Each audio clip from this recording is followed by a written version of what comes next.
Today I want to talk about my hot take.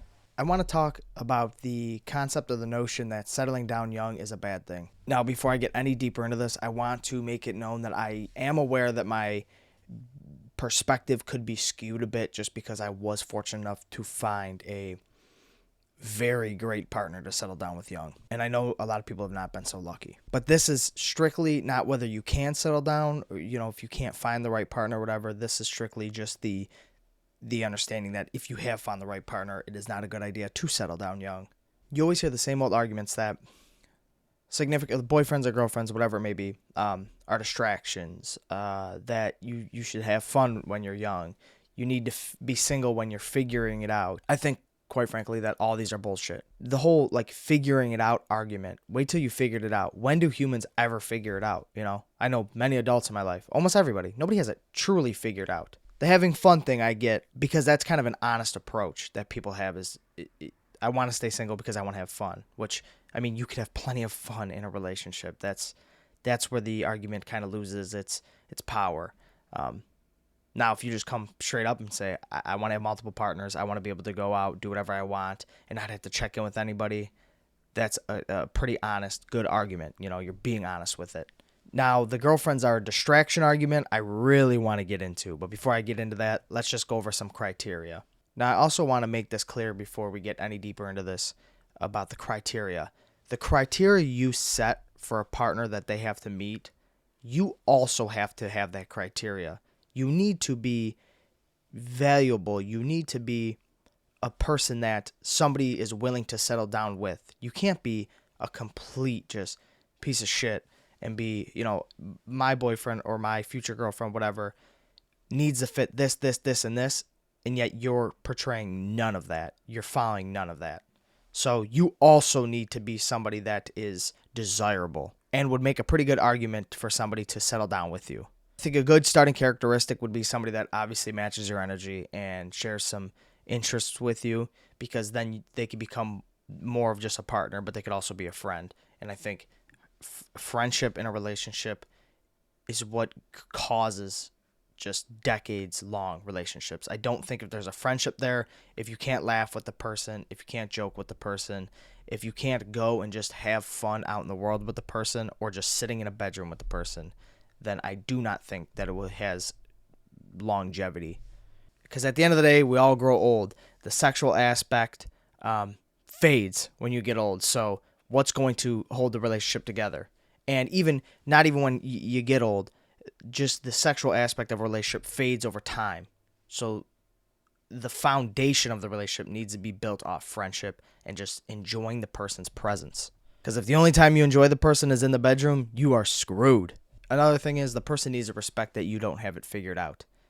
And they need to give you grace while you're trying to figure it out. Give you that free time to explore and figure out what your passions are, where you want to go in life, and what your aim is, right? And you also need to do that for the other person. Another one is they need to be supportive and understanding. That's obvious. There's nights that I work late, and Mateo understands that and knows we love to watch Kitchen Nightmares, and there's some nights where I'm like, Tay, I can't watch Kitchen Nightmare tonight. I need to edit. I need to film. I need to do this. I need to write, read. I need to hit the gym, whatever it may be. She's understanding. Now, here's the most important characteristic, I believe.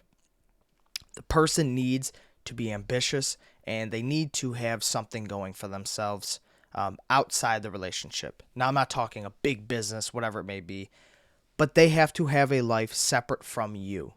If you're trying to settle down with a person that's unambitious, that doesn't really have a life outside of your relationship, that's going to cause a huge problem. Because there might be nights where you can't be around, or there might be some time where you can't be around because you're pursuing your passions. Now, if this person has no passions and you're their only, passion in life besides they go to work, come home and want to be around you, which is a good thing. You want your significant other to want to be around you. But there could be turmoil if they can't go without seeing you, or they don't have anything that's distracting them outside a relationship, right? So whether they have school, they have a passion project, they have work that they like, they have something that they're striving for to keep them distracted outside the relationship. This also helps with conversation.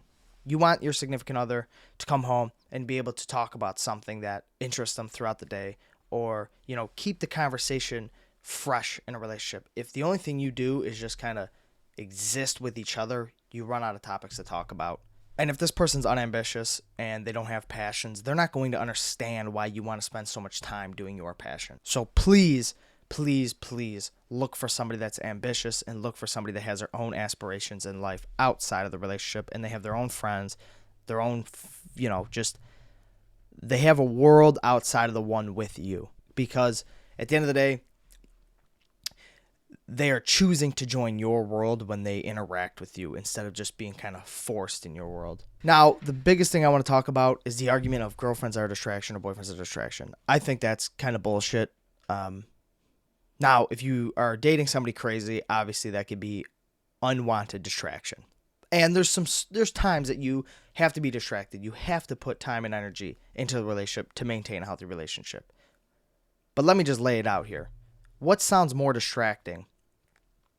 Spending a couple weekends, spending a couple nights, I should say, a month, going to dinner, just hanging out, having a movie night with a significant other, or the endless loop of, like, let's take it for face value. Let's take it what it is. Let's talk about men, because I could relate to men because I'm a man. I'm not going to speak on behalf of women, but men. How many men spend all weekend? They spend time, energy, money in the small chance that they might get lucky. Right? That's not more of a distraction than having a person that's settled down with you, that loves you, that's ready to just rock with you to the end. So I've never understood that. Now, I get it if you enjoy that type of life. I get that. Okay? But don't try to frame it as, well, it's a distraction. Girlfriend's a distraction. You need to be single when you're young. Now, I get the concept if you follow the plan like this, if it's perfectly like this. You're single. You spend every weekend working. You're not even thinking about the other sex, right? But 99.99999% of times, that's not how that concept works. Okay? We're creatures. At some point, we're going to crave sexual relations. And that whole concept will crumble. And you'll rapidly fall back into the cycle of waiting for the weekend, and you're going out to clubs, you're going out to bars, wherever it may be, and you're just trying to pick up females or men, whatever it may be, right? If you're a man or a woman. But again, I'm speaking on behalf of men because I'm a man. So to me, that sounds like a bigger distraction than if I was to have a significant other that,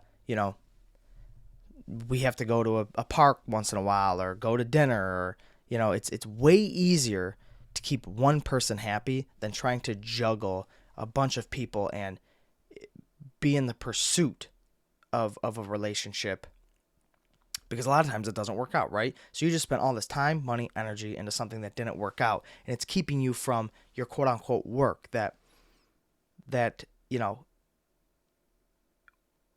now that you're single, you have so much time for it. And let's not even talk about the amount of time you spend thinking about this person or these people that you're trying to pursue, and at the end of the day, you're trying to convince them why you're a good candidate to settle down with you. Or, I mean, even if you're not trying to settle down, you're just trying to get lucky, for one night. You'll think all week, like, man, how did that interaction go? How did that date go? What can I do differently? Is this person really into me? Are they just, bullshit me right now? Why haven't they texted back? That's fucking terrible. That's such a time waster. So I'll never get that argument, ever. When you're in your 20s, stay single, have fun. Girlfriends are a distraction. It's like, girlfriends or boyfriends, supportive girlfriends or boyfriends, let me make that clear, could be such a great asset. Matea is such an asset to my life. I mean, there's days that I'm stressed out. There's days that I seriously just need a helping hand, right? With simple things. I'm trying to write something and it's just not clicking in my brain. I'll get an extra set of eyes from Matea. Simple little things like I come home and my bed's made. She makes my bed. Now, she leaves at like the same time in the morning as me, or half an hour after I leave.